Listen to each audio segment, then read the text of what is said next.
And we're live. Hey everybody, hey Lisa. Hey, Josh. Oh, it is a dark Ozarks Wednesday night, and it's not very dark. Not yet, anyway. No. Give us about 5 minutes and we'll get there. Oh, we're talking metaphorically. That's right. Oh.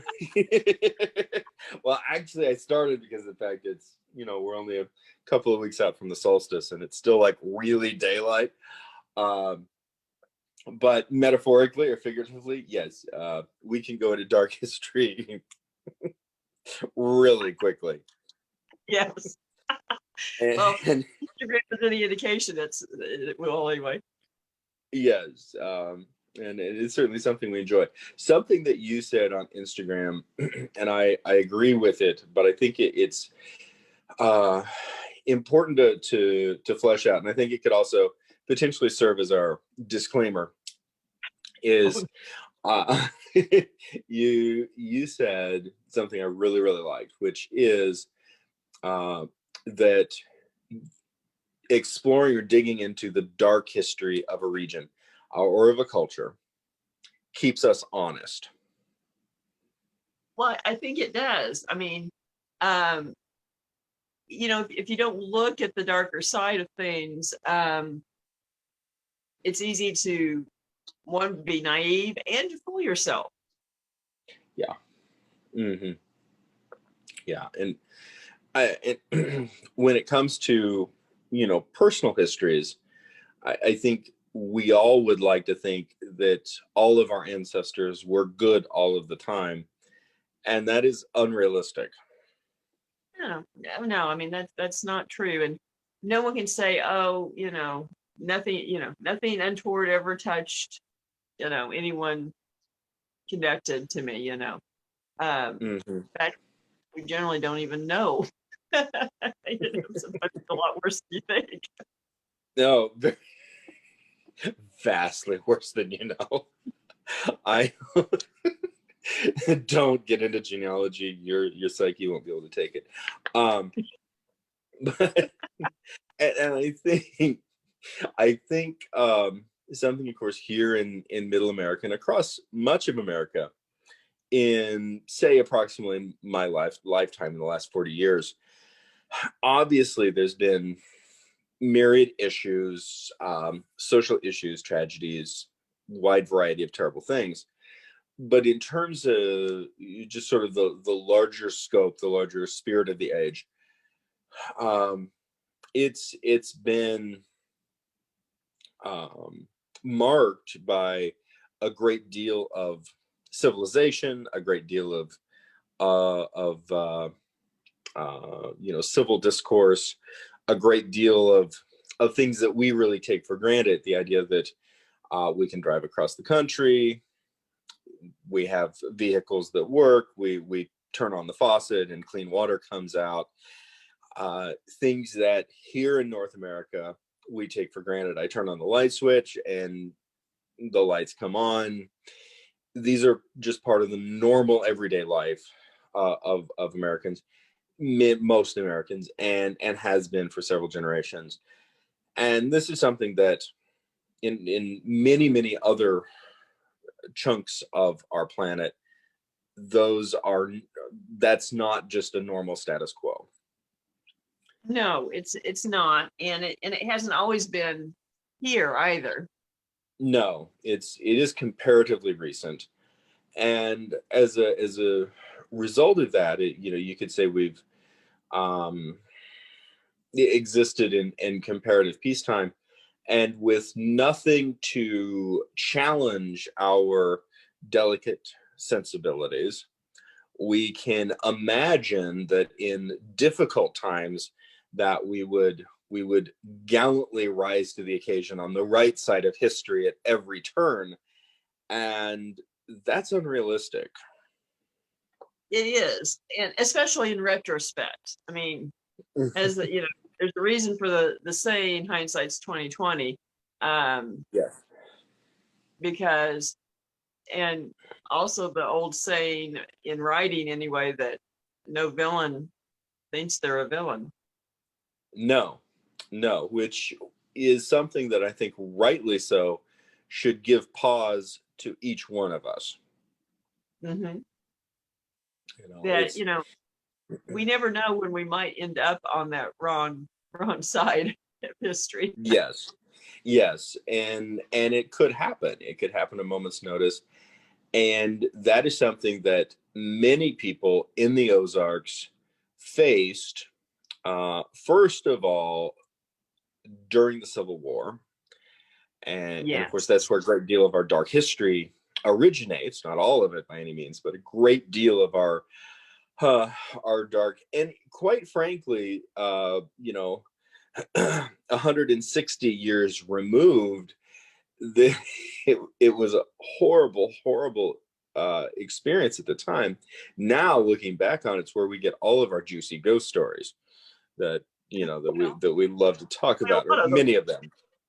I Yeah. shouldn't say all. I know better than that, but we get so many, just really, these rotten Johnny Reb, the headless bushwhacker, and of a villa, and the apparitions at Wilson's Creek, and even on a personal level, a variety of paranormal events at the Kendrick House and the Ritchie Mansion, and um, the the army camp that's now now a park, that Hmm. that you had some really, really interesting experiences in. I And this have is, there, and as well as our family farm, yes. which was the site of a 6-day running skirmish, and I think that was one experiences. There were some of the first that maybe really stop and think about some of these things, and I think one in particular, what stands out the most to me is the camping out by the river, and uh, everything's normal as sun goes down, as it's getting dark, and we're starting to say, look at it metaphorically as well as in reality. There, the atmosphere changes. Uh, Sometimes one of the dogs would suddenly get wary, wouldn't walk, venture beyond the ring of light from the fire, although that was not their normal behavior. Go to sleep and then be awoken in the middle of the night by the sounds of men running through the undergrowth, and Mhm. a number of them in different directions calling to each other. And as you're listening, you realize that things being shouted and everything only makes sense in the context of battle. Yes. It's what was your response? I'm curious. The first time that you experienced that, what went through your head? Honestly, I was like, oh wow, this is cool. Very But that's just me. My reaction's probably not on the bell curve. I I love mean, that. seriously, I just laid there and just took it in, and I had a grin on my face because I was like, wow, because it felt like I was touching that a little bit. Uh, Hmm. you get the sense of the confusion, the I don't want to say desperation, but the intensity, and um, this was not always something that was almost Napoleonic, lined up, uh, you know, uh, taking shots at each other with cannons and so forth, which a lot of the Eastern theater battles were a little more that way. Hmm. This was guerrilla warfare, even when it was the armies. Yes. Here's a question, and it's a paranormal question that is just kind of running through my head. Okay. We talk a lot about echoes Mm-hmm. In that regard. I'm wondering if, and perhaps this would just be a different way of looking at the same phenomena, but the idea, say, in the intensity of the fog of war and Mm-hmm. the intense energy that is generated from that, wondering if somehow not so much an echo, but almost a wave, like when you throw a rock in a pond and it creates multiple waves. The idea that an experience could wave forward Mm-hmm. I think in so. time. Mm-hmm. I sometimes I describe it, it makes sense to me as two moments in time touching each other, bumping Mm-hmm. into each other, like two bubbles. Mm-hmm. And But in that sense, I do think there is something to, say the sort of the wave or ripple. Um, and I say that mainly from places that I've investigated at for years and been there so many times that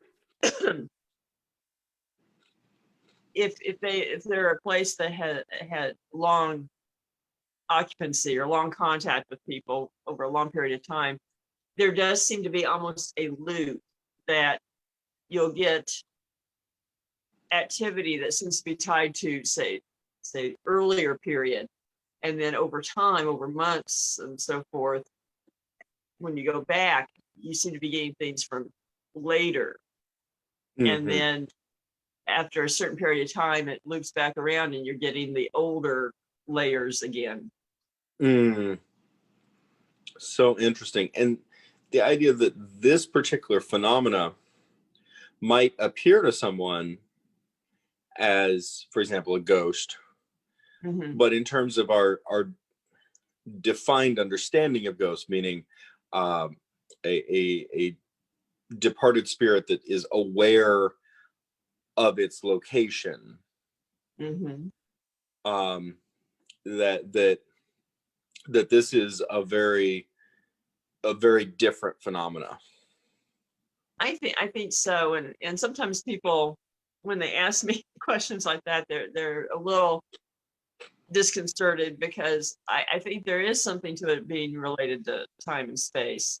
Maybe not in every Mm-hmm. case, but a lot do seem to be. And um, so whether it's really something lingering for 160 years, I can't really say. Mm-hmm. On the other hand, there may be instances that happens, but it doesn't Mm-hmm. always feel that way, especially when you look at it over time. Yeah, and I think it would be fair to at least postulate that the two phenomena are unrelated to each other, but both exist. I think that's fair and definitely possible. It was obviously I don't think one theory invalidates the other. They're no. not I mutually. agreed.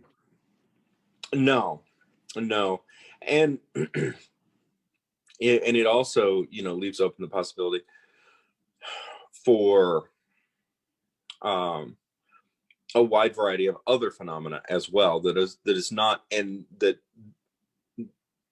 these two phenomena do not invalidate other phenomena.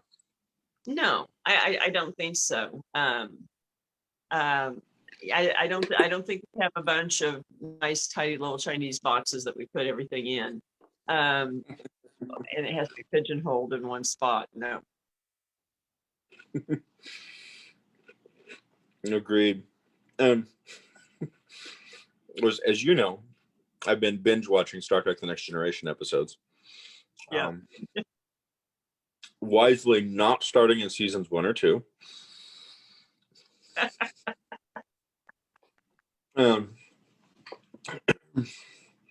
But I do think that Next Gen, because of its viewership and especially, you know, pre-cable, had a great deal of impact on the sort of just national, even global consciousness. And Mm-hmm. even though we really never, many of us, speaking for myself, never really understood the science they were discussing, it would make sense within the context of the episode. And as regular Trekkies know, if you took out the time travel and time echo and time space distortion episodes, you'd probably not have a lot of episodes left. With the exception of the Klingon Wars. So I think that went a long way toward at least opening up public consciousness to the idea of that, you know, these sort of waves of time that could lap up against one another. I think it did popularize and make that concept more accessible to the general population. Mm-hmm. And complete aside from our topic, but when you say the impact of Next Gen, one example is it is completely from Next Gen that we now have two pronunciations commonly of data and data. Yes. Oh, one of my favorite characters. here you are. Oh, we lost you for a second. Yeah, Yeah, you were freezing up on my side, but yes, yeah, data and data. Because prior to that,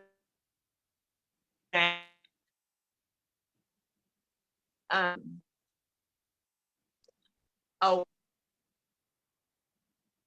Josh, maybe we're just not supposed to talk about this. We do we need to try to restart the stream?